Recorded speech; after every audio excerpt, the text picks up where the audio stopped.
On the morning of September 17th, 1991, Tammy Lomax and her two small children were asleep at their apartment complex in Lago Vista, Texas, when she suddenly awoke to a nightmare that every parent fears.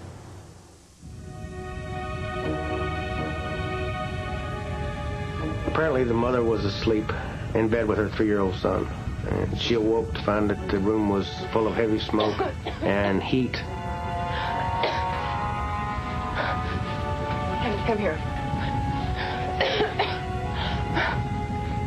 Holly? She had another child in the second bedroom. Holly? The heat was so intense she couldn't get out the door. The only way out was the small bedroom windows that were approximately 25 to 30 feet above the ground.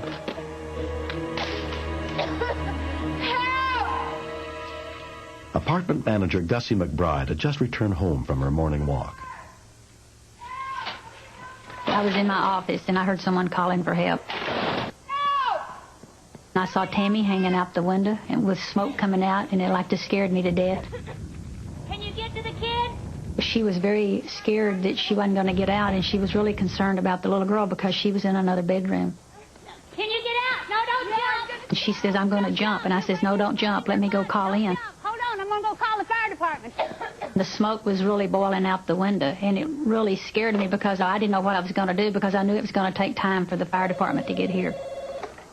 Gussie's call for help was relayed to the town's all-volunteer fire department. Lago Vista Fire Department, structure fire, Lago Vista Way and Down Drive. 761 is 10-4, en route. The first volunteers to arrive on the scene were EMT Jean Reno and her partner. I was not prepared for this at all because we thought that it was just going to be a structure fire, and we did not know that people were trapped. The fire department's on its way. We're going to get... It was a long way to jump, and that's why we encouraged her not to try to jump. While the EMTs looked for a ladder, Lago Vista police officer Tony Estes arrived. The lady said she wanted to jump. Don't jump, man. Don't jump. I told her, stay, I'll try to get you out the front. I checked the doorknob. It wasn't hot.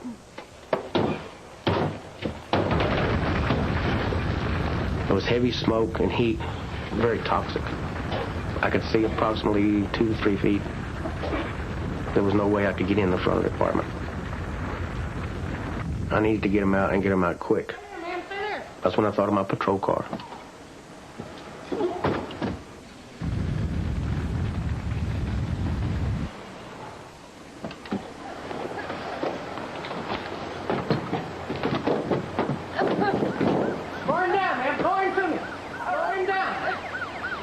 Volunteer firefighter Jim Tully got to the scene almost immediately.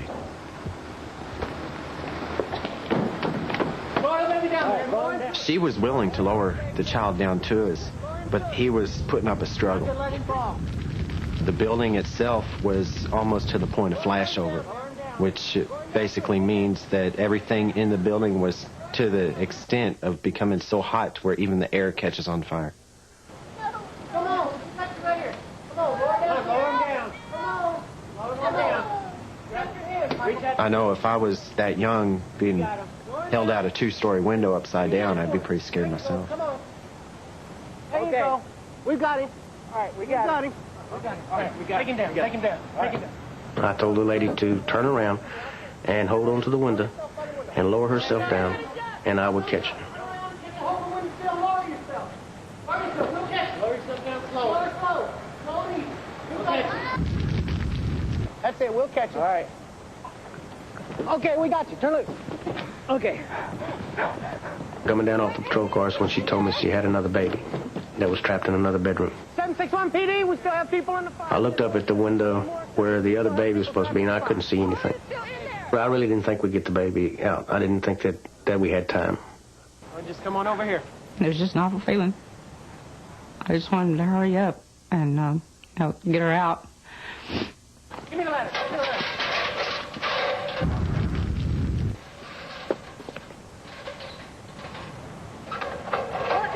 Too short. It's not going to work. It's not going to work. There she is. She's on the left. See her little hand? Within 5 minutes of the call, the engine company arrived, led by Captain M.J. Duke. There were several people yelling at me as I got out of the truck. There was a little girl still up in the bedroom over to the left. Get her out. We need to get her out. I really don't even know how she was still conscious because the heat and the smoke was so bad. When you have that much smoke in a building where it's starting to come out of the cracks, you know that it's pretty well saturated in there, even down to floor level. Okay, guys. I didn't put on self-contained breathing apparatus because I knew the time was real crucial. Right up there. Which window is she in? I was afraid of getting glass on her, so I moved over one window.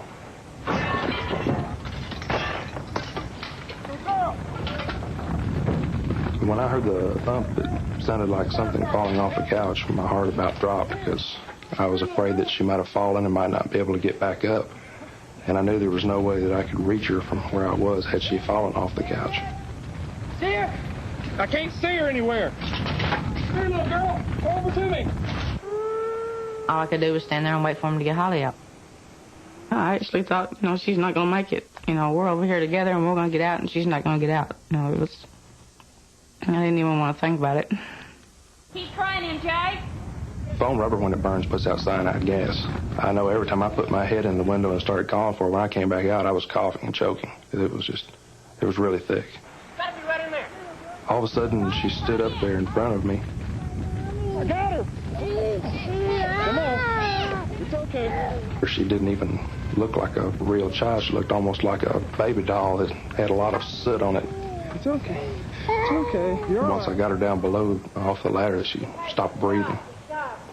When I first was handed the child, she was in very bad shape. She was lifeless. I was just struck by how hot her body was. Okay, Lydia, wake up, babe. Holly. Holly. Her eyes were closed. She was limp. She wouldn't wake up. I didn't know if she was alive or dead. Wake up, babe. Come on. I was just numb. I was just standing there numb. I was doing a lot of praying. Holly, wake up, wake up. Wake up, Holly. Come on, Holly. Okay, come on, Holly. Within, I would say, 5 minutes, she did open her eyes. It was an incredible feeling to know that the baby was really breathing. We felt pretty confident that she was going to make it. Being on a volunteer fire department like I am, the only thing that you receive from it is just gratification. I always said if I could ever just save one life, it would make it all worth it, and it truly does.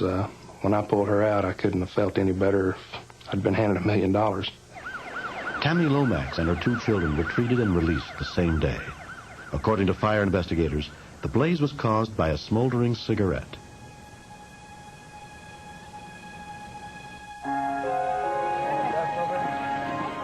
Two months later, the Lomax family has begun to put the painful memories behind them. I didn't know what I would have done if I'd lost Holly. If it wasn't for the fire department and the volunteers and the policemen and everybody, I don't think we would have made it out. They really worked hard and fast. And I'm just grateful to all of them. Her husband, Mike, is also grateful. When I see my kids today, I look and just see how lucky I am. Because, I could not have them out the yard watching them play. I thank God that they're safe and, they're still here. Something good did come from this. The volunteer fireman, Jim Tully, that helped the policeman rescue us, we're real good friends with now, him, his wife, and his little girl. We see each other just about every day. The most important lesson to be learned here is be careful with cigarette smoking, because anything could happen. If there had been a smoke detector in this building, they probably could have gotten out before it turned into a life-threatening situation. I think it's really important to have smoke detectors in your house, apartment, condo, whatever you live in, because it can save your life. When I see my kids today, I just thank God they're my life. I think we're a really lucky family. Really lucky. Next. The first thing I heard when the call came in was a child screaming, "Oh my God." That sets our blood going. Cut his arm. Yes.